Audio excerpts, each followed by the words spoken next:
tu me dis les mots doux dont mon cœur a besoin. Je veux faire de ma vie toute magnifique. Bonjour chers amis de Que Savoir. Aujourd'hui le thème dont nous allons traiter est investir en soi. Investir en soi parce que le meilleur des investissements, c'est l'investissement qu'on fait en soi.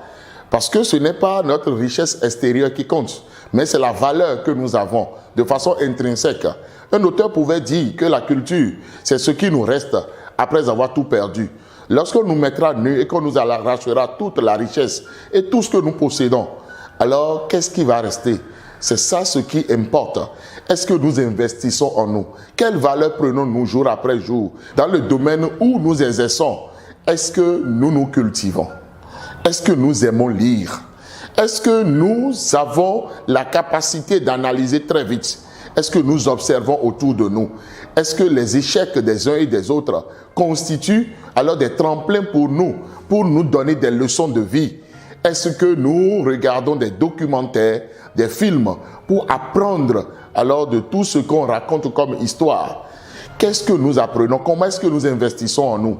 De plus en plus aujourd'hui, le monde est un monde assailli par beaucoup d'informations, mais il y a peu de connaissances.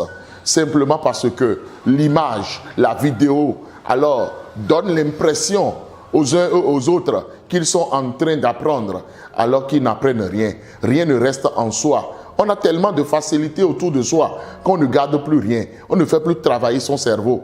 Il est temps maintenant que ça change, afin que nous puissions investir en nous, afin que nous puissions avoir de la matière en nous, afin que nous puissions acquérir de la capacité, du savoir-vivre, du savoir-faire, du savoir-être. Et tout cela, c'est par l'instruction, c'est par l'éducation, c'est par la lecture, c'est par la vie que nous avons avec les autres.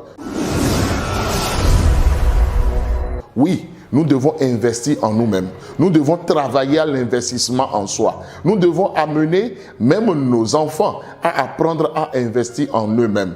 C'est très important. Nous ne devons plus être partisans alors de moindres efforts encore aujourd'hui, mais nous devons garder de la discipline pour pouvoir investir en nous, apprendre de nouvelles choses et aller toujours de l'avant. Ne jamais croire qu'on a fini d'apprendre. On ne finit jamais d'apprendre.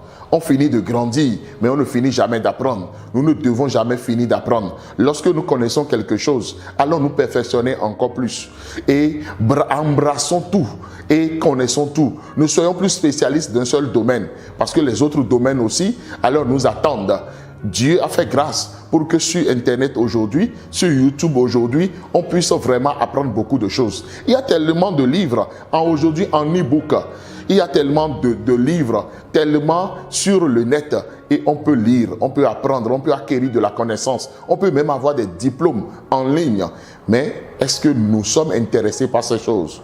Il est temps maintenant de commencer par investir en soi. Pas seulement la connaissance livresque, pas seulement la connaissance au travers des documentaires et des films, mais en allant vers les aînés, en discutant, en faisant aussi des enquêtes autour de nous, en posant des questions à ceux qui ont réussi, en allant à leur école, en allant demander quel est leur secret de réussite et en collaborant avec les gens. Parce que investir en soi a besoin aussi de rendre service à des gens.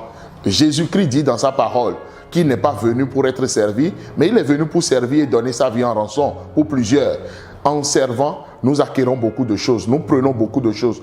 Et il a dit c'est le plus grand.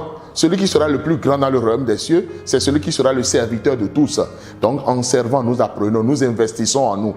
C'est très important alors d'investir en soi. Si quelqu'un a un problème d'investissement en lui, je veux prier pour cette personne ce matin. Le Dieu de grâce, le Dieu d'investissement, le Dieu qui déjà a fait de son premier livre, le livre de la Genèse, la pépinière de toute la Bible. Ce Dieu-là qui est un Dieu d'investissement, ce Dieu qui a envoyé Joseph en Égypte pour aller investir, pour que les 7 ans de manque deviennent des 7 ans d'abondance. Ce Dieu-là, il est merveilleux et il agit dans la vie de quelqu'un au nom puissant de Jésus-Christ de Nazareth. Ce matin, c'était le pasteur Jido Prudence Aimé. Abonnez-vous à cette chaîne. likez cette vidéo, partagez-la et que cela bénisse d'autres personnes. Soyez bénis.